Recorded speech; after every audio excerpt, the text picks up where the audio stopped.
Hello बच्चों, let's see the question. The question is diazonium salt with Cu2Cl2 in concentrated HCl give chlorobenzene plus N2.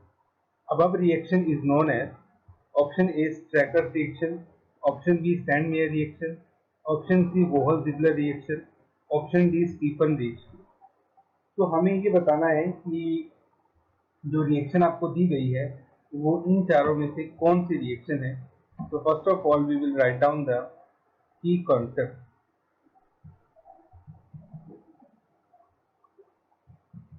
In the given name reaction,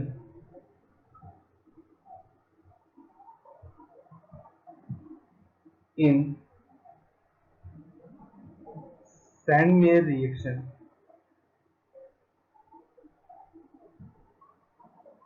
diazo group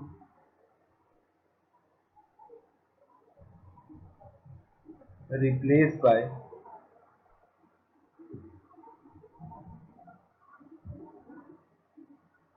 Cl group.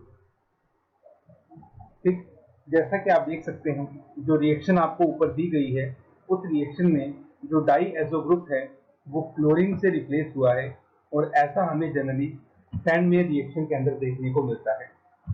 ठीक, अब हमारे पास बाकी reaction जो हैं उनमें हमें क्या देखने को मिलता है उसको भी हम एक बार देख लेते हैं और फिर हम ये डिस्कस करेंगे फाइनली कि अब रिएक्शन है कौन.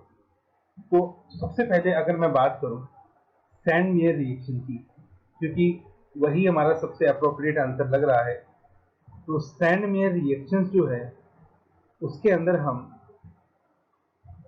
सबसे पहले डाइजोनियम सॉल्ट लेते हैं. डाइजोनियम सॉल्ट की रिएक्शन हम करवाते हैं with CuCl in presence of HCl, तो हमारे पास बनता है क्लोरोबेंजीन प्लस नाइट्रोजन गैस. ठीक है, और यही हमें अब रिएक्शन में दिया गया है. तो इसका मतलब ये जो हमारे पास रिएक्शन है ये कौन सी रिएक्शन है? Sandmeyer reaction. वही दूसरी तरफ अगर हम बाकी रिएक्शन की बात करें, अगर हम बात करें स्ट्रैकर्स रिएक्शन की,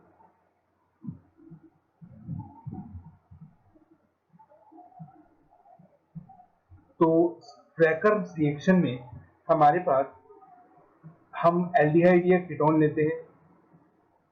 तो जैसे हमने एल्डिहाइड ले लिया, इसकी रिएक्शन हम करवाते हैं अमोनियम क्लोराइड के साथ इन प्रेजेंस ऑफ NaCN.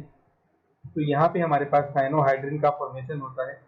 कुछ इस तरह से हमारे पास साइनोहाइड्रिन नहीं बनता इसमें हमारे पास बनता है एमिनो नाइट्राइल. तो ये बन जाएगा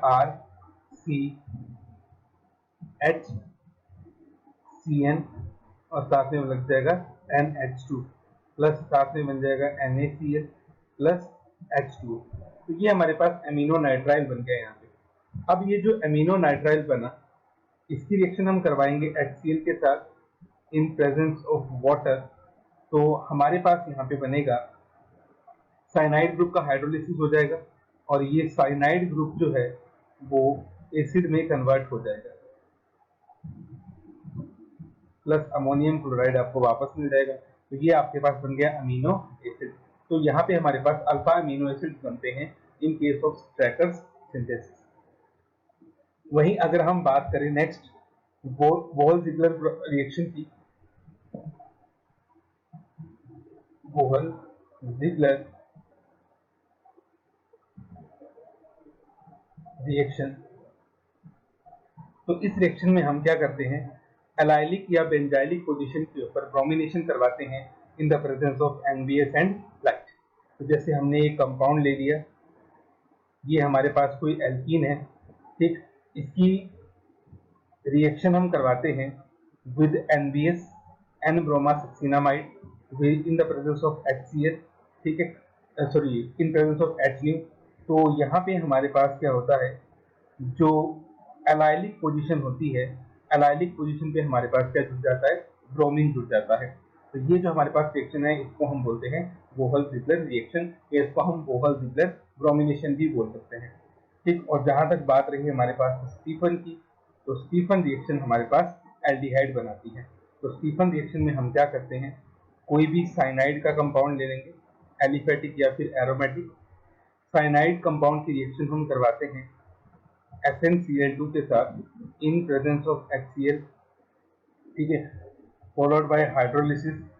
तो यहाँ पे हमारे पास जो साइनाइड ग्रुप है वो साइनाइड ग्रुप एल्डिहाइड के अंदर प्रेजेंट हो जाएगा और प्लस हमें साथ में मिल जाएगा अमोनिया। ठीक, तो इस तरह से स्टैकर्स में हमारे पास अल्फा अमीनो एसिड बनते हैं, बोहल में एलाइलिक ब्रोमाइड बनते हैं और स्टीफन में हमारे पास एल्डिहाइड बनते हैं।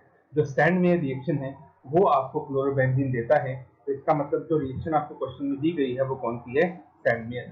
तो ऑप्शन ए रॉन्ग है, सी रॉन्ग है, डी रॉन्ग है, बी करेक्ट है। तो our final answer is option B, Sandmeyer reaction. Hope you understood it well. Best of luck.